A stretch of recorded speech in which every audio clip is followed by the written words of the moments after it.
അതിൻ്റെ തൊട്ടടുത്ത് വലതുവശത്തിരിക്കുന്നത് ജവഹർലാൽ നഗർ ജില്ലാ വ്യവസായ കേന്ദ്രം. അത് ഞങ്ങളുടെ ഓഫീസർ, നമ്മുടെ സബോർഡിനേറ്റ് ഓഫീസറാണ് സുനിൽ കുമാറാണ്. അപ്പൊ ഇന്ന് നമ്മൾ ഈ പത്രസമ്മേളനം വിളിക്കേണ്ട കാര്യം രാജ്യത്ത് ഏതാണ്ട് 50 ലക്ഷത്തോളം കൈത്തറി തൊഴിലാളികൾ ഈ മേഖലയിൽ വർദ്ധിക്കുന്നു. രാജ്യത്തെ കൃഷി കഴിഞ്ഞാൽ രണ്ടാമത്തെ പരമ്പരാഗത മേഖലയിലെ വ്യവസായമാണ് കൈത്തറി വ്യവസായം.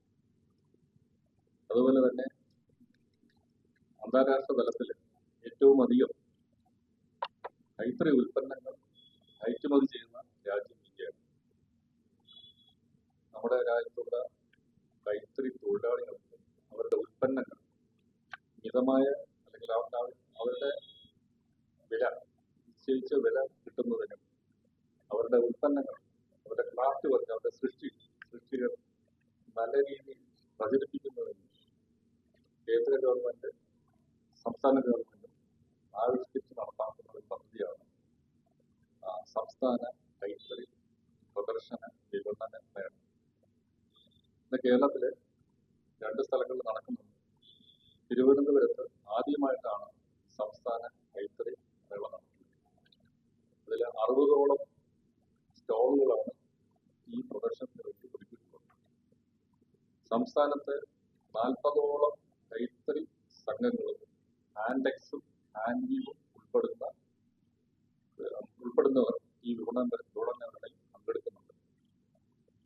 സംസ്ഥാനത്തുള്ള പ്രധാനപ്പെട്ട ഉൽപ്പന്നങ്ങളായ ബാലരാമപുരം കൈത്തറി ഉൽപ്പന്നങ്ങൾ, ചേന്ദമംഗലം കൈത്തറി ഉൽപ്പന്നങ്ങൾ, പുത്താമ്പള്ളി കൈത്തറി ഉൽപ്പന്നങ്ങൾ, കണ്ണൂർ ഫർണിച്ചർ, ഈ ഉൽപ്പന്നങ്ങൾ ഏതാണ്ട് 1500ഓളം തരം ഉൽപ്പന്നങ്ങളാണ് ഈ മേളയിൽ വരുന്നത്. അതുപോലെ തന്നെ സംസ്ഥാനത്തിന്റെ പുറത്തു നിന്ന് ജമ്മു കാശ്മീർ, വെസ്റ്റ് ബംഗാൾ, ജാർഖണ്ഡ്, ഉത്തർപ്രദേശ്, തമിഴ്നാട് എന്നീ സംസ്ഥാനങ്ങളിൽ നിന്നും ഇവിടെ കൈത്തറി ഉൽപ്പന്നങ്ങൾ പ്രദർശന ഉൽപ്പന്നങ്ങൾ എത്തിയിട്ടുണ്ട്. അപ്പോൾ ഇവരെയൊക്കെ നമുക്ക് സഹായിക്കണം. കാരണം ഇന്ന് നമ്മുടെ വയനാടിന്റെ പശ്ചാത്തലത്തിൽ നമുക്ക് വലിയൊരു പബ്ലിസിറ്റി സംസ്ഥാന ഗവൺമെന്റിനോ അല്ലെങ്കിൽ ഏജൻസികൾക്കോ വലിയ പബ്ലിസിറ്റി കൊടുത്ത് നടത്താൻ പറ്റുന്ന സാഹചര്യമല്ല. പത്രമാധ്യമങ്ങളിൽ കൂടി നമ്മുടെ ഈ പ്രചരണം വിപുലമായി പെടുത്തേണ്ട ആവശ്യമാണ്. മാത്രമല്ല നമുക്കറിയാൻ പറ്റും, നമ്മുടെ ഈ കൈത്തറി തൊഴിൽ മേഖലയിൽ ഏർപ്പെട്ടിരിക്കുന്ന തൊഴിലാളികളുടെ വരുമാനം വളരെ കുറവാണ്. അവരുടെ വേജസ് വളരെ കുറവാണ്. സമൂഹത്തിൽ ഏറ്റവും താഴെത്തട്ടിൽ തൊഴിലെടുക്കുന്ന സമൂഹമാണ് കൈത്തറി തൊഴിലാളികൾ. അവർ നല്ല രീതിയിലുള്ള സൃഷ്ടികൾ, നല്ല രീതിയിലുള്ള ഉൽപ്പന്നങ്ങൾ, മറ്റാർക്കും കോപ്പി അടിക്കാൻ പറ്റാത്ത സാഹചര്യത്തിലുള്ള ഉൽപ്പന്നങ്ങൾ അവർ ഉൽപ്പാദിപ്പിക്കുന്നു. പക്ഷെ അത് നമുക്ക് നല്ല പബ്ലിസിറ്റി കൊടുത്ത് അതിൻ്റെതായ വില, അതിൻ്റെതായ മൂല്യം അവർക്ക് കിട്ടുന്ന സാഹചര്യം നമുക്ക് ഒരുക്കി കൊടുക്കേണ്ടതായിട്ടുണ്ട്. അതിന്റെ ഭാഗമായിട്ടാണ് പ്രദർശന മേളകളൊക്കെ സംഘടിപ്പിച്ചിട്ടുള്ളത്. ഇന്ന് സംസ്ഥാനത്ത് ഒട്ടുമിക്ക എല്ലാ ജില്ലകളിലും കൈത്തറി മേളകൾ നടക്കുന്നുണ്ട്. എന്നാൽ സംസ്ഥാനത്തിന് പുറത്തുനിന്ന് വരുന്നവരുടെ ഒരു കൂട്ടായ്മ ഇതിനകത്തുണ്ട്. പ്രദർശനങ്ങൾ കാണുമ്പോൾ ഇതിൽ നമ്മുടെ സംസ്ഥാനത്തെ ജനങ്ങൾ അല്ലെങ്കിൽ ഉപഭോക്താക്കൾക്ക് ഇവിടെ എത്തിയിട്ടുള്ള വൈവിധ്യങ്ങളായ ഉൽപ്പന്നങ്ങൾ വാങ്ങുവാനും അതിന്റെ മേന്മ അറിയുവാനും മിതമായ നിരക്കിൽ അത് വാങ്ങുവാൻ സാധിക്കുന്ന ഒരു ഇടമായിട്ടാണ് നമ്മൾ കനകക്കുന്നിലെ സൂര്യകാന്തി ഫെയർ ഗ്രൗണ്ടിലാണ് നമ്മളിത് നാളെയാണ് ഇതിന്റെ ഉദ്ഘാടനം ചെയ്യുന്നത്. അത് സംബന്ധിച്ചുള്ള ഡീറ്റെയിൽസ് പ്രോഗ്രാം നോട്ടീസ് നമ്മൾ കൊടുത്തിട്ടുണ്ട്. എല്ലാവർക്കും പ്രോഗ്രാം നോട്ടീസ് കിട്ടിയതായിട്ട് ഞാൻ പ്രതീക്ഷിക്കുന്നു.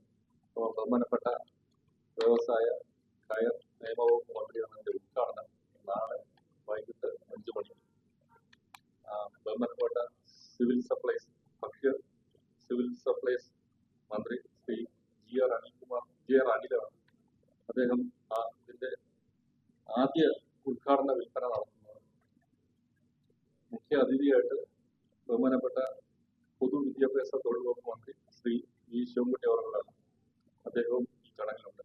ബഹുമാനപ്പെട്ട MLA ശ്രീ VK പ്രശാന്ത്, ബഹുമാനപ്പെട്ട മേയർ ആര്യ രാജേന്ദ്രൻ, മറ്റ് വിശിഷ്ട വ്യക്തികളും ഈ മേളയിൽ ഉദ്ഘാടന ചടങ്ങിൽ എത്തുന്നുണ്ട്.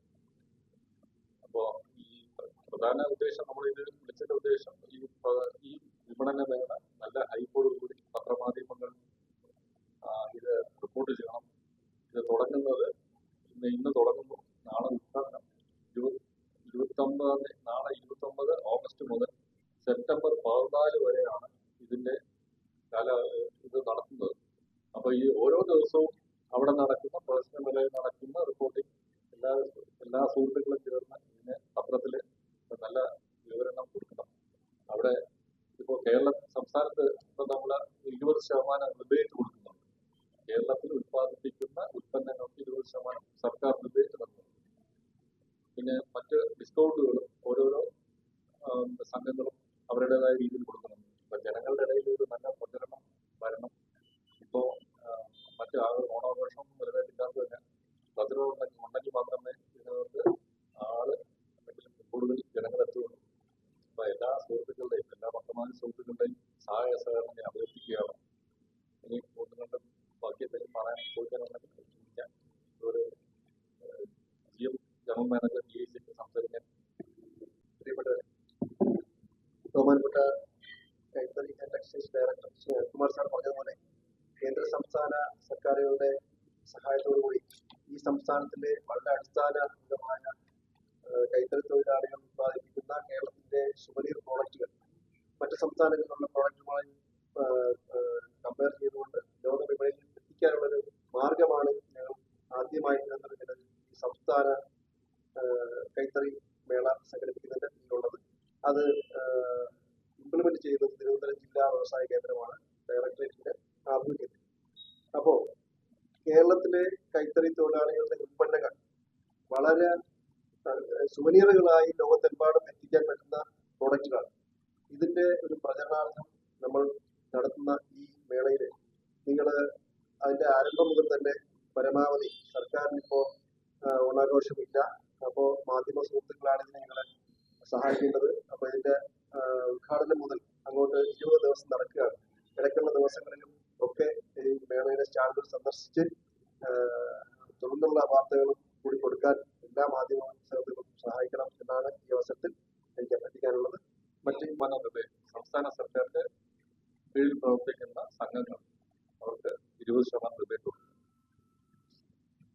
ഇൻസ്റ്റാൾമെന്റ് സ്കീമൊക്കെ കൊടുക്കുന്നുണ്ട്. 10,000 രൂപയ്ക്ക് വാങ്ങുന്ന ഉൽപ്പന്നങ്ങൾക്ക് അടുത്ത 5 മാസത്തിനുള്ളിൽ പിന്നെ ഇൻസ്റ്റാൾമെന്റ് ആയിട്ട് തിരികെ എടുക്കാം. അത് ഹാൻഡെക്സ് ആണ് അത് നടപ്പാക്കുന്നത്. അതിനകത്ത് ഓരോ മാസം തിരിച്ചടവിനനുസരിച്ചിട്ട് പുതിയ ഉൽപ്പന്നങ്ങൾ വാങ്ങാം. അപ്പൊ അദ്ദേഹത്തിന്റെ റിട്ടയർമെന്റ് കാലം വരെ, ഉദ്യോഗസ്ഥനാണെങ്കിൽ അദ്ദേഹത്തിന്റെ റിട്ടയർമെന്റ് കാലം വരെ അദ്ദേഹത്തിന് ഈ ഫെസിലിറ്റി ഉപയോഗിക്കാൻ പറ്റും. പൈസ അല്ലെങ്കിൽ ഈ ഉൽപ്പന്നങ്ങൾ വാങ്ങാൻ ഹാൻഡെക്സിൽ വന്നു കഴിഞ്ഞാൽ പൈസ ഒന്നും കൊണ്ടുവരണ്ട. 10,000 രൂപയുടെ ഉൽപ്പന്നങ്ങൾ വാങ്ങാം. അത് തവണകളായിട്ട് തിരിച്ചടക്കാം. അടുത്ത 5 മാസം കൊണ്ട് തിരിച്ചടക്കാം. ഓരോ തിരിച്ചടവിലും തിരിച്ചടവിനനുസരിച്ചുള്ള ഉൽപ്പന്നങ്ങൾ പുതുതായിട്ട് വാങ്ങാം. റിട്ടയർമെന്റ് കാലം വരെ അങ്ങനെ ഉപയോഗിക്കാം. ബാങ്ക് അക്കൗണ്ട് വഴിയാണ് അത്. ഓൺലൈനിൽ നമ്മൾ ആമസോൺ വഴി ചെയ്യുന്നുണ്ട്. നാളെ ഉച്ചയ്ക്ക് നമ്മുടെ സംസ്ഥാന ഗവൺമെന്റ് തന്നെ ട്രഡീഷണൽ ഐറ്റംസ് വിൽക്കുന്ന ഒരു ഓൺലൈൻ ഷോപ്പിംഗ് ഓൺലൈൻ സംവിധാനം വരുന്നുണ്ട്. നാളെ ഉച്ചയ്ക്കായിട്ട് ഉദ്ഘാടനമാണ്. ഗവൺമെന്റ് മിനിസ്റ്റർ ശ്രീ രാജീവാണ് ഉദ്ഘാടനം ചെയ്യുന്നത്. അപ്പൊ അദ്ദേഹം നാളെ 13 ചെയ്യുന്നുണ്ട്. അപ്പം ഓൺലൈൻ വഴി നമ്മുടെ വിപണനം കൂട്ടുന്നു. അത് സാലറി ഇപ്പൊ റീസെന്റ് ആയിട്ട് സാലറി ഗവൺമെന്റ് ബാങ്ക് വഴി ആക്കിയതുകൊണ്ടാണ് ആ കൺഫർമേഷൻ നമുക്കുള്ളത്. അങ്ങനെയുള്ള സാലറി പിന്നെ അക്കൗണ്ടുകൾ കൃത്യമായുള്ള ഏത് ഓർഗനൈസേഷനിലും ആ ബിസിനസ് ആ രീതിയിൽ ഫെസിലിറ്റി ചെയ്യാവുന്നതാണ്. പിന്നെ ഈ ഓൺലൈൻ ബിസിനസിന്റെ എക്സ്പോർട്ടും നമ്മളെ കേരളത്തിൽ ഒരുപാട് ഈ ഹാൻഡ് ടെക്സ്റ്റൈൽ എക്സ്പോർട്ടേഴ്സ് ഉണ്ട്. അവർ വഴിയും നേരിട്ടും നമ്മുടെ സംഘങ്ങൾ എക്സ്പോർട്ട് ചെയ്യുന്നു. ലോക വിപണിയിൽ നമ്മുടെ ഈ കൈത്തറി ഒരു നിഷ് പ്രോഡക്റ്റ് തന്നെയാണ്, കേരളത്തിന്റെ സുവനീർ തന്നെയാണ്. ഓണം ആഘോഷിക്കുന്ന സമയത്ത് അവരവരുടെ പരമ്പരാഗത ഡ്രസ്സുകൾ ഉപയോഗിക്കുന്നവർ താല്പര്യപ്പെടുന്നുണ്ട്. അപ്പൊ അത് യഥാർത്ഥത്തില് നമ്മുടെ പ്രൈമറി സംഘങ്ങൾ, കൈത്തറി സംഘങ്ങൾ അതിനാവശ്യമായ ഉൽപ്പന്നങ്ങൾ കയറ്റുമതി ചെയ്യുന്നുണ്ട്. അതിപ്പോ കണ്ണൂരിലാണ് ഏറ്റവും കൂടുതൽ അത് ചെയ്യുന്നത്. കേരളത്തിൽ ട്രിവാൻഡ്രത്ത് ബാലരാമപുരം സാരികളാണ് ഈ സമയത്ത് ഡിമാൻഡുള്ളത്. അത് വിദേശ രാജ്യങ്ങളിൽ അവർ ഡ്രസ്സ്, കാരണം അവിടുത്തെ രാജ്യക്കാർക്ക് ഒരു പുതുമയും ഒരു പിന്നെ പുതിയൊരു കൗതുകമായിട്ട് തോന്നും. ഇങ്ങനത്തെ സാരി ഇത് കാണും. സാരി കൊടുത്ത് പോകുന്നതും ചുരിദാറിട്ട് പോകുന്നതും പല രാജ്യക്കാരും കണ്ടിട്ടില്ല. അവസാനത്തെ നമ്മുടെ മലയാളികളായ ആൾക്കാർ ഇത് ആ സമയങ്ങളിൽ കൊടുക്കുന്ന കാണാം. അങ്ങനെ പലരും എന്നോട് പറഞ്ഞിട്ടുണ്ട്. നമുക്കത് മാർക്കറ്റ് ചെയ്യാൻ പറ്റുന്ന സ്ഥലങ്ങളാണ് ഉള്ളത്. പക്ഷെ അത് ഈ പറഞ്ഞ അവരുടെ ജോലി സൗകര്യങ്ങൾ അനുസരിച്ചിട്ട് കൊണ്ടെടുത്ത് പോകാൻ പറ്റില്ല, സാരി കൊടുത്ത് പോകാൻ പറ്റില്ല. പക്ഷെ എന്നാൽ ഈ ഒക്കേഷണൽ ഈ ഫംഗ്ഷൻസ് നടക്കുന്ന സമയത്ത് ഇതൊരു വേറിട്ട കാഴ്ചയായിട്ട് ആൾക്കാർക്ക് അവിടുത്തെ ക്വാളിറ്റി ആൻഡ് അഷുറൻസ് ഗ്യാരണ്ടി ഉണ്ട്. ക്വാളിറ്റി അഷുറൻസ് നമ്മൾ ഇപ്പം ഗവൺമെന്റ് ഓഫ് ഇന്ത്യ തന്നെ ഹാൻഡ്ലൂം മാർക്ക് എന്ന് പറയുന്നതാണ്. ഈ ഹാൻഡ്ലൂം മാർക്കിന് കുറെ കണ്ടീഷൻസ് ഉണ്ട്. അത് പരിശോധന നടത്തും. അത് പരിശോധന നടത്തുന്നത് കേന്ദ്ര ഗവൺമെന്റ് തന്നെ ടെക്സ്റ്റൈൽ കമ്മിറ്റി എന്ന് പറഞ്ഞ സ്ഥാപനമാണ്. കണ്ണൂരിലാണ് അത് വർക്ക് ചെയ്യുന്നത്. നമുക്ക് കൈത്തറി മേഖലയിൽ പണിയെടുക്കുന്നവർക്ക് അവർ ക്വാളിറ്റി അഷുറൻസ് ചെയ്യണം. ചെയ്ത് അല്ലെങ്കിൽ മാർക്കറ്റിൽ വരുമ്പോൾ അത് യഥാർത്ഥ കൈത്തറിയാണെന്ന് അറിയാൻ വേണ്ടിയിട്ട് രജിസ്റ്റർ ചെയ്യണം. അവരുടെ ഉൽപ്പന്നങ്ങൾ അവിടെ രജിസ്റ്റർ ചെയ്യാം. അവിടുത്തെ ടീം വന്നിട്ട് ഇവർക്ക് ഇവരുടെ മെഷീൻസ് എല്ലാം അല്ലെങ്കിൽ ലൂമുകളൊക്കെ അവിടെ ഉണ്ടോ, ജീവനക്കാരുണ്ടോ, അവരുണ്ടാകുന്ന ഉൽപ്പന്നങ്ങളൊക്കെ പരിശോധിക്കും. ആ പരിശോധനയുടെ അടിസ്ഥാനത്തിൽ ഹാൻഡ്ലൂം മാർക്ക് കൊടുക്കും. ആ ഹാൻഡ്ലൂം മാർക്ക് ഉപയോഗിച്ച് കഴിഞ്ഞാൽ ആ തുണി ഉപയോഗിച്ച് അതിനകത്ത് ഹാൻഡ്ലൂം മാർക്ക്. ഇനി ആരെങ്കിലും അത് മാറ്റി എന്തെങ്കിലും ചെയ്തു കഴിഞ്ഞാൽ അത് പീനലൈസ് ചെയ്യാനുള്ള ഇതും അതിനകത്തുണ്ട്. അതിന്റെ കണ്ടീഷൻസ് ആണ്. അപ്പോൾ ആരെങ്കിലും അതിന് പരാതിപ്പെട്ട് കഴിഞ്ഞാൽ ഞാൻ ഹാൻഡ്ലൂം മാർക്ക് ഉപയോഗിച്ച ഒരു വാങ്ങിയ ഒരു ഉൽപ്പന്നം അത് അല്ലെങ്കിൽ ഒരു ഡ്യൂപ്ലിക്കേറ്റ് ഉൽപ്പന്നമായിരുന്നു പരാതിപ്പെട്ട് കഴിഞ്ഞാൽ അയാൾക്കെതിരെ തുറന്നു കഴിഞ്ഞാലുള്ള നിയമം അതിനകത്തുണ്ട്. പിന്നെ അതുപോലെ തന്നെ ഇപ്പോൾ കേരള ഗവൺമെന്റ് തന്നെ കേരള ഉൽപ്പന്നങ്ങൾ, കേരളത്തിൽ ഉത്പാദിപ്പിക്കുന്ന ഉൽപ്പന്നങ്ങൾക്ക് ബ്രാൻഡിങ് വരുന്നുണ്ട്. ആ ബ്രാൻഡിങ് അതുപോലെ ഉദ്ഘാടനം ഉടനെ നടക്കും. അതിന് രജിസ്ട്രേഷൻ നടന്നുകൊണ്ടിരിക്കുകയാണ്. അത് 1-2 മാസത്തിനുള്ളിൽ അത് നടക്കും. അപ്പം അതിനകത്ത് ഉദ്ദേശിക്കുന്നത് അതിലൊരു QR കോഡ് ഉണ്ടാവും. ആ ഉൽപ്പന്നത്തിലൊരു QR കോഡ് ഉണ്ടാവും. ആ QR കോഡ് നമ്മൾ ഫോൺ ഉപയോഗിച്ച് നമ്മുടെ മൊബൈൽ ഫോൺ ഉപയോഗിച്ച് സ്കാൻ ചെയ്യുമ്പോൾ അത് ഏത് സൊസൈറ്റിയിലാണോ ഉത്പാദിപ്പിക്കുന്നത് അതിനകത്ത് നെയ്ത് ആ തൊഴിലാളിയുടെ പിക്ചർ ഉൾപ്പെടെ നമുക്ക് സ്കാൻ ചെയ്യുമ്പോൾ കാണാൻ പറ്റും. നെയ്തുകൊണ്ടിരിക്കുന്നത് കാണാൻ പറ്റും. ചെറിയൊരു വീഡിയോ കാണുന്നുണ്ട്. അപ്പോൾ നാട്ടില് കൈത്തറി അല്ലാത്തൊരു ഉൽപ്പന്നം വന്നാൽ അത് നിങ്ങൾക്ക് പെട്ടെന്ന് മുഖം തിരിച്ചറിയാൻ പറ്റും. അതാണ് പുതിയൊരു ബ്രാൻഡിങ് സംവിധാനം. കേരള പ്രോഡക്റ്റ് എന്ന് പറഞ്ഞത് എന്നാണ് അതിന്റെ നെയിം വരുന്നത്. എന്നൊരു വിപ്ലവമുണ്ട്. അപ്പൊ അത് അതൊക്കെ ഉടനെ വരും. അത് വന്നു കഴിഞ്ഞാൽ കൈത്തറി അല്ലെങ്കിൽ യന്ത്രത്തെയും തമ്മിലുള്ള വ്യത്യാസം തിരിച്ചറിയാം. കൈത്തറി മേഖല ശരിക്കും പ്രതിസന്ധിയിലാണ്. ഇന്ന് അങ്ങനെ നല്ല രീതിയിൽ വർക്ക് ചെയ്യുന്ന സ്ഥാപനങ്ങളുമുണ്ട്, മോശമായി വർക്ക് ചെയ്യുന്ന സ്ഥാപനങ്ങളുമുണ്ട്. പ്രതിസന്ധിയിലാകാനുള്ള കാരണം എന്ന് പറഞ്ഞാൽ നമ്മളെ കോവിഡ് കാലം കഴിഞ്ഞു അവർക്ക് തിരിച്ചു വരവ് മാർക്കറ്റ് ഒരു തിരിച്ചു വരവിന് പ്രശ്നമുണ്ടായി. മാത്രമല്ല എല്ലാ അസംസ്കൃത വസ്തുക്കളും ഇതിനെ ഉപയോഗിക്കുന്ന നൂലും അതിന്റെ ഡൈസ് ഇതൊക്കെല്ലാം വില കൂടിയിട്ടുണ്ട്. അപ്പൊ മാർക്കറ്റിൽ നമുക്കിതനുസരിച്ച് വില കൂട്ടാൻ പറ്റില്ല. ഇപ്പോ നമ്മൾ കഴിഞ്ഞ മാസം 1000 രൂപയുടെ ഒരു മുണ്ട് കൈത്തറി ഉൽപ്പന്നം മേടിച്ചു. അത് യന്ത്രത്തെറിയുന്നതാണോ വാങ്ങുന്നത് അതിന് 300 രൂപ കൊടുത്താൽ മതി. വില കുറഞ്ഞ യന്ത്രത്തിരി ഉൽപ്പന്നങ്ങൾ ഇതേ രീതിയിൽ കിട്ടും. അപ്പം നമ്മൾ ഈ ചായത്തിനും ഈ അസംസ്കൃത വസ്തുവിനും വില കൂടുന്നതനുസരിച്ച് നമ്മളെ ഉൽപ്പന്നത്തിന് വില കൂട്ടുമ്പോൾ മാർക്കറ്റില് കാരണം മറ്റേ വില 300 രൂപ കിട്ടുമ്പോൾ ഇത് 1200 1300 വിൽക്കാൻ പറ്റുന്നു. അപ്പൊ അവിടെയാണ് നിങ്ങളുടെ ഒരു സപ്പോർട്ട് ഇതിന്റെ ആവശ്യം. യഥാർത്ഥ കൈത്തറി ഉൽപ്പന്നങ്ങൾ വാങ്ങുന്നതിന് വാർത്തകളും മറ്റ് ന്യൂസുകളൊക്കെ കൊടുക്കേണ്ടത് നിങ്ങൾ ഇത് ഈ മക്കളെ സമൂഹത്തിലെ അടിസ്ഥാന താഴെത്തട്ടിൽ ജോലി ചെയ്യുന്ന ആൾക്കാരാണ്. അവരെയൊക്കെ ഒരു മുകളിൽ കൊണ്ടുവരാൻ അത് നമ്മുടെ തേർഡ് എസ്റ്റേറ്റിന് കഴിയും. അതാണ് ഞങ്ങൾ നിങ്ങളോട് അഭിനന്ദിക്കുന്നത്. നിങ്ങളത് പത്രങ്ങൾ അതിനെ സഹായിക്കണം. ഒരു കാലത്ത് നല്ല രീതിയിലുള്ള പ്രചരണങ്ങൾ ഞങ്ങൾ ചെയ്തിരുന്നു. ഒരു കാലത്ത് പത്രമാധ്യമങ്ങൾ വഴി കൈത്തറി മേഖലയുടെ പ്രചരണത്തിന് വേണ്ടി നല്ല രീതിയിൽ ബജറ്റിൽ ഫണ്ട് വെച്ച് ചെയ്തിരുന്നു. പക്ഷെ ഇപ്പൊ നമുക്ക് ചില പ്രതിസന്ധികളൊക്കെ ഉള്ളതുകൊണ്ട് നമുക്ക് അത്രയധികം മുന്നോട്ട് പോകാൻ പറ്റുന്നില്ല.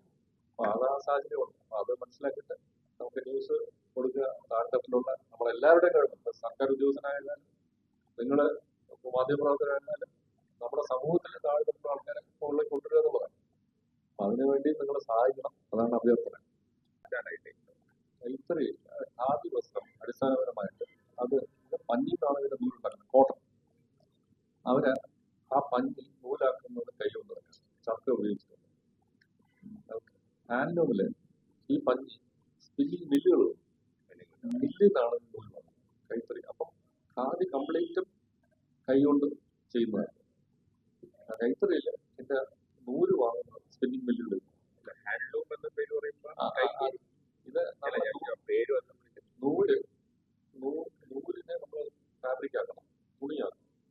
അത് ചെയ്യുന്നതാണ് ഈ നെയ്ത്തുകാരൻ കൈ കാല് ഉപയോഗിച്ചിട്ടാണ് ചെയ്യുന്നത്. ഒരു തരത്തിൽ പറഞ്ഞാൽ 6 തരത്തിലുള്ള അവരില്ല, ഇപ്പൊ 2 തരത്തിലുള്ള കാലുകൊണ്ട് 6 തരത്തിലാണ് ഈ സിങ്കർണൈസ് കൊണ്ടത്. എന്നാൽ വളരെ ഡിസൈൻസുകൾ പല ഡിസൈനും നമുക്കത് കൊണ്ടുവരാൻ പറ്റും. ഇപ്പം ഇപ്പോഴത്തെ ജനറേഷൻ ശരിക്കും പറഞ്ഞാൽ 2 കാല് ഉപയോഗിച്ച് 2 ട്രെഡിൽ നിന്നാണെന്ന് പറയുന്നത്. 2 ട്രെഡിൽ ഉപയോഗിച്ച് ചെയ്യുന്നുണ്ട്. നേരത്തെ 6 തരത്തിലുള്ള ട്രെഡിൽ വരും. കാരണം അത്രയ്ക്ക് ബ്രെയിൻ വർക്ക് ചെയ്ത മാത്രമേ ഇതിനകത്ത് റോഡ് കയറി പോവുള്ളൂ.